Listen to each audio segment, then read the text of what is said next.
emosi dan kepercayaan, nggak suka sama Gibran, nggak suka sama mungkin Prabowo-nya juga, tapi mostly nggak suka sama Prabowo, ya itu lebih mempengaruhi opini publik kita daripada fakta. Faktanya benar nggak sih Prabowo sedang mempersiapkan amunisi untuk menyingkirkan Gibran? Hanya Prabowo dan Allah, Tuhan yang Maha Esa yang tahu.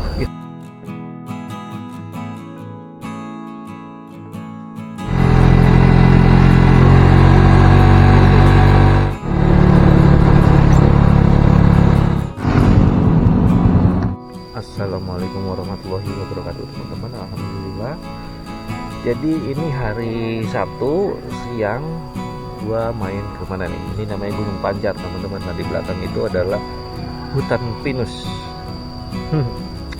Ada camping ground, ada air terjun, ada macam-macam di sini. Mungkin salah satu tempat wisata yang nggak jauh dari Jakarta yang cukup lengkap.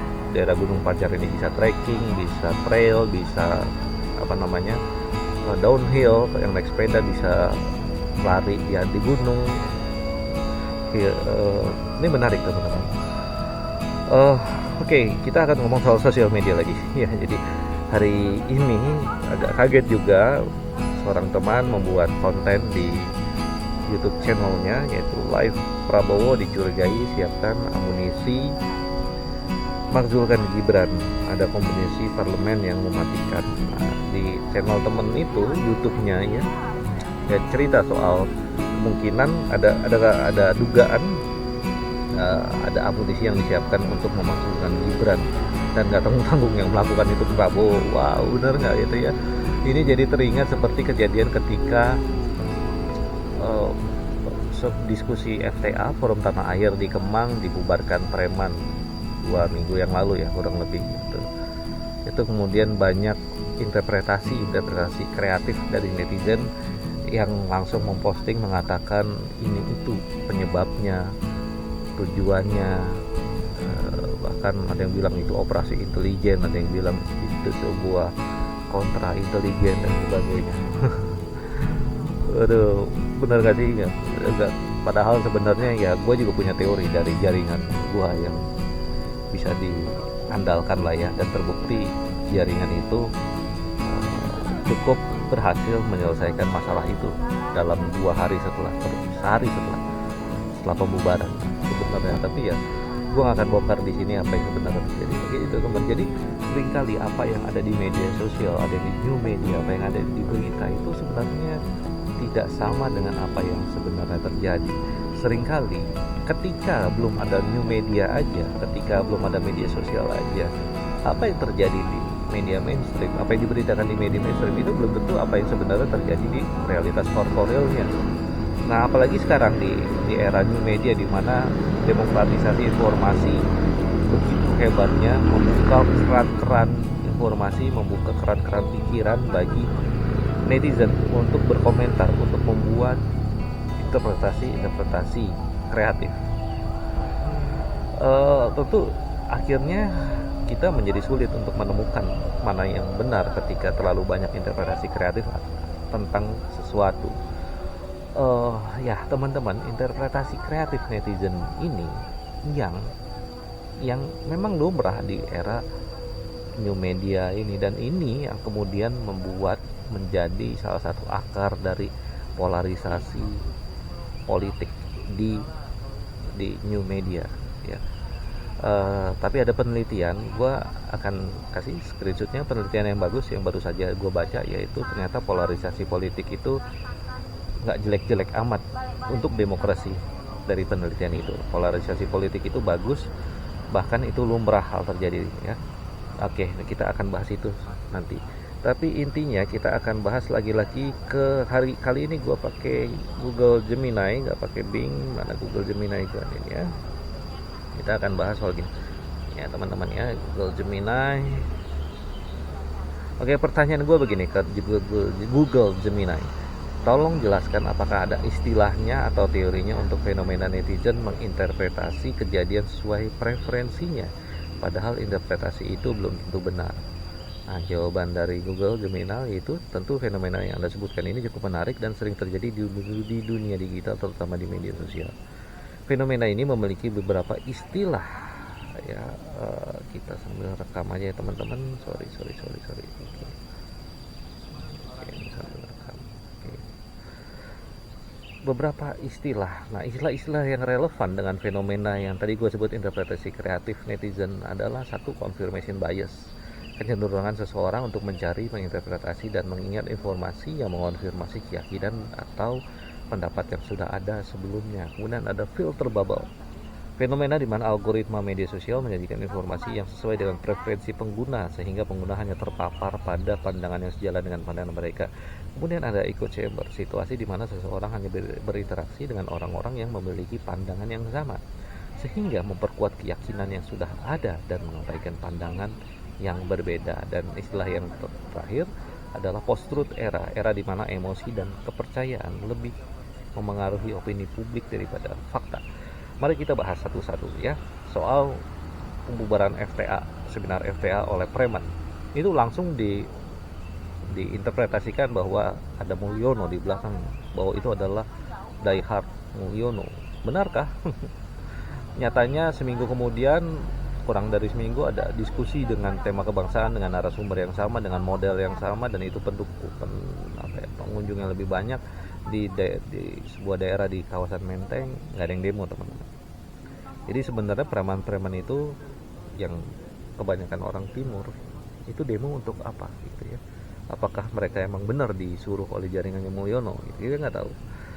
Nah, tapi netizen langsung aja menjudge bahwa itu Mulyono. Sama aja kayak waktu ini soal Gibran ini, ada konten dari teman gue YouTuber yang mengatakan bahwa Prabowo menyiapkan amunisi untuk menyingkirkan Gibran.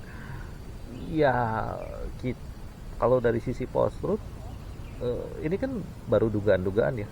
Dan ketika dugaan itu pastinya wajarnya didasari oleh emosi dan kepercayaan. Nggak suka sama Gibran, nggak suka sama mungkin Prabowo-nya juga, tapi mostly nggak suka sama Prabowo ya. Itu lebih mempengaruhi opini publik kita daripada fakta. Faktanya benar nggak sih Prabowo sedang mempersiapkan amunisi untuk menyingkirkan Gibran? Hanya Prabowo dan Allah, Tuhan yang Maha Esa, yang tahu gitu ya. Dan kalau begitu layakkah untuk dijadikan konten? Nah, itu pertanyaannya. Kemudian kita balik lagi ya, confirmation bias. Jadi kecenderungan seseorang untuk mencari, menginterpretasi, dan mengingat informasi yang mengonfirmasi keyakinan dan pendapat yang sudah ada sebelumnya. Nah, inilah yang membentuk interpretasi kreatif itu. Semua itu terjadi karena algoritma media sosial hanya menyajikan konten yang sesuai dengan preferensi kita. Itu yang disebut dengan filter bubble, sehingga kita hanya terpapar pada pandangan yang sejalan dengan preferensi kita itu. Dan preferensi kita bukan pribadi, jadi banyak juga orang-orang lain yang preferensinya sama dengan kita. Jadi kalau kita nggak suka sama Gibran, ya kita akan terpapar dengan konten-konten seperti itu. Sama halnya juga dengan para pendukung Jokowi, pendukung Gibran, mereka akan terpapar konten-konten yang mengagung-agungkan Mulyono dan mengagung-agungkan keluarganya, dan memberi kesan kurang bagus kepada yang mengkritiknya. Nah, contohnya petisi 100, contoh, atau mungkin yang lain yang disebut kaum radikal gitu ya. Jadi sebenarnya teman-teman, ketika di new media, di media sosial, apa yang kita lihat setiap hari di new media, di media sosial itu belum tentu korporeal, fakta atau kenyataan yang sebenarnya. Bisa jadi itu interpretasi kreatif dari si pembuat konten itu. Sebagai konten kreator, gue paham banget bagaimana membuat konten yang kurang lebih bisa banyak viewersnya. Ya bikinlah yang sensasional, dan itu bisa dilakukan dengan harus memiliki kreativitas dalam menginterpretasi gitu. Jadi dampak dari fenomena ini adalah polarisasi, pastinya ya, meningkatkan polarisasi dalam masyarakat karena sulitnya mencapai konsensus ketika setiap orang memiliki interpretasi yang berbeda terhadap suatu peristiwa. Penyebaran hoax pasti, untungnya sekarang karena mungkin terlalu banyak hoax, jadi undang-undang ITE pun sulit untuk menghukum karena terlalu banyak. menurunnya kualitas debat publik. Debat publik menjadi kurang produktif karena masing-masing pihak hanya berfokus pada pembenaran diri sendiri dan tidak terbuka terhadap pandangan yang berbeda. Nah, ini teman-teman, ketika kita udah masuk ke dalam filter bubble, ke dalam echo chamber, maka kita akan sulit untuk menerima pandangan yang berbeda dengan orang lain. Kayak konten gue sebelumnya ya, kalian bisa lihat di atas ini, itu kan gue mengkritik bagaimana konten marah-marah ya, maki-maki Mulyono ya. Apa gunanya sih sebenarnya? Gue kan mengkritik kayak gitu, kenapa Mulyono ngelihat nonton? Nggak juga kan gitu. Apakah itu making any change? Ya sepertinya antara enggak dan iya, karena media sosial jadi gini, kebanyakan orang di media sosial menganggap apa yang dilakukannya di media sosial itu could change, itu bisa mengubah, change the world. Padahal belum tentu teman-teman. Dari yang gue pelajari dan yang gue tahu, yang mengubah itu segelintir orang, elit. Dalam beberapa teori konspirasi mengatakan elit global gitu. Yang mengubah itu elit, deal di antara mereka, bukan apa yang terjadi di new media. Nah, yang di new media bisa jadi justru didirect oleh agenda-agenda para elit itu. Nah, ini juga yang terjadi menurut gua di negeri ini. Jadi media sosial itu jadinya gaduh aja, interpretasi kreatif tentang Mulyono, interpretasi kreatif tentang Gibran, interpretasi kreatif tentang Prabowo dan sebagainya. Mengatakan bahwa Mulyono sudah ditinggalkan, bahwa dia akan turun sebelum 20 Oktober. Mungkin enggak, jangan turun sebelum 20 Oktober. Ya kalau Allah menghendaki ya bukan tidak mungkin gitu kan. Jadi kesannya semuanya jadi serba gaduh dan kita tidak tahu mana yang benar. Tapi nggak juga, sebenarnya bukan kita nggak tahu mana yang kita tahu, kita seolah-olah tahu apa yang kita yakini itu benar. Kenapa? Kita berada di dalam echo chamber itu dengan filter bubble yang terus menerus, konten-konten yang terus menerus mendatangi kita setiap hari. Nah ini teman-teman, kemudian bagaimana kita untuk lebih kritis terhadap konten yang kita lihat di media sosial, yaitu tingkatkan literasi digital, membekali masyarakat dengan keterampilan untuk mengevaluasi informasi secara kritis dan membedakan fakta dan opini, mendorong dialog yang konstruktif, membangun ruang-ruang dialog, mendorong media untuk memproduksi konten yang berkualitas. Media memiliki peran penting dalam memberikan informasi yang akurat dan objektif.